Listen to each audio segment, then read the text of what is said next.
Akamiasug Hello, Fika. Makinig kayo ng mabuti. Ito ang mensahe para sa mga nagdududa, sa mga nanghuhusga ng walang alam. Bago kayo magbitaw ng isang salita, alamin niyo muna ang buong katotohanan.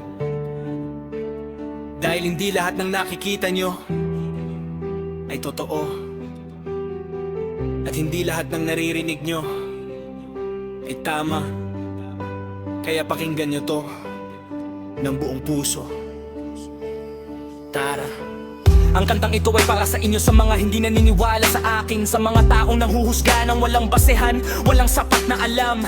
Sinasabi nyo sa akin, hindi daw akin ang mga kanta ko, kopya lang daw, kinukuha ko lang daw sa iba ang bawat linya.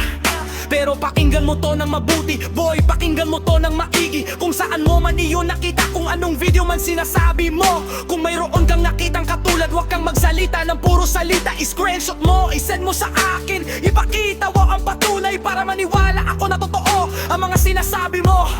Kung totoo nga ang sinasabi mo, bakit wala kang maipakita? Kung wala kang maipakita, tumahimik ka. Huwag kang magmalakas. Kaya wag iyong husgahan taong hindi nyo kilala.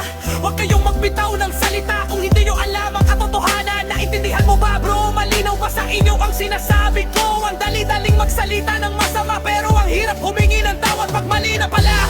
Madaling magbitaw ng salita, pero hindi mo alam kung gaano kasakit sa nakaririnig. Kaya ang payo ko lang sa inyo, itigil nyo na ang panghuhusga. Mga taong mahilig sa tsismis, mahilig magkalat ng kwentong hindi naman sigurado. Bago kayo magbitaw ng masama, alamin muna ang buong kwento. Alamin muna kung saan nanggaling, alamin muna ang totoo. Hindi porket hindi nyo naiintindihan ay pwede na kayong manira ng kapwa.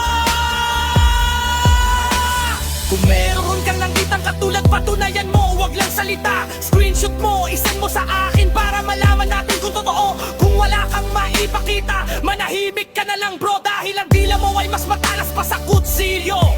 Nakakasuwag ng damdamin ng hindi mo namamalayan. Hindi mo alam kung gaano masakit ang husgahan ng hindi mo kilala ang tao.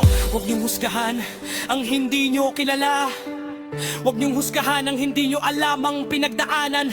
Ang bawat kanta ko galing sa puso, galing sa sariling karanasan. Hindi ko kinukuha sa iba, sarili kong kwento, sarili kong damdamin. Bawat salita, bawat linya, galing mismo sa aking isip at puso. Kaya huwag niyong sabihin kopya lang kung hindi nyo alam ang totoo. Mga taong mahilig manghusga nang hindi naman kilala ang tao. Madaling magsalita, madaling manghusga, pero hindi nyo alam ang totoo. Bago kayo magbitaw ng salita, isipin nyo muna ng 2 beses. Dahil ang bawat salitang lumalabas sa bibig nyo ay may bigat at may epekto. Kung hindi nyo alam ang buong kwento, huwag na lang kayong magsalita. Mas mabuti pang manahimik kaysa magsalita ng mali at makasakit ng kapwa. Kaya ito ang huling sasabihin ko, maliwanagan sana kayo. Kung may patunay ka, ipakita mo. Huwag kang magatubili. Pero kung wala kang maipakita, itigil mo na ang paninira. Dahil hindi ako magnanakaw ng ideya. Hindi ako kumukuha ng gawa ng iba. Ang lahat ng ito galing sa akin, galing sa puso ko, sariling likha. Bitaw bang kung hindi lang totoo at walang kinukuhang iba. Kaya yan lang ang masasabi ko sa inyo. Bago kayo humusga, alamin muna ang totoo. Huwag kayong maghusga ng hindi nyo kilala. Huwag kayong magsalita ng hindi nyo alam. Dahil ang katotohanan laging lalabas sa huli. Maliwanag ba sa inyo? Sana yun, naintindihan nyo lang. Maliwanag ba sa inyo? Sana yun, naintindihan nyo lang.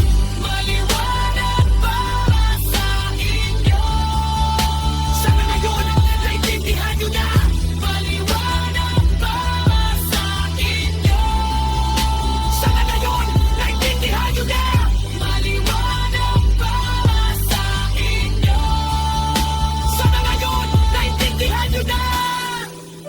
Huwag manghusga kung hindi alam ang totoon.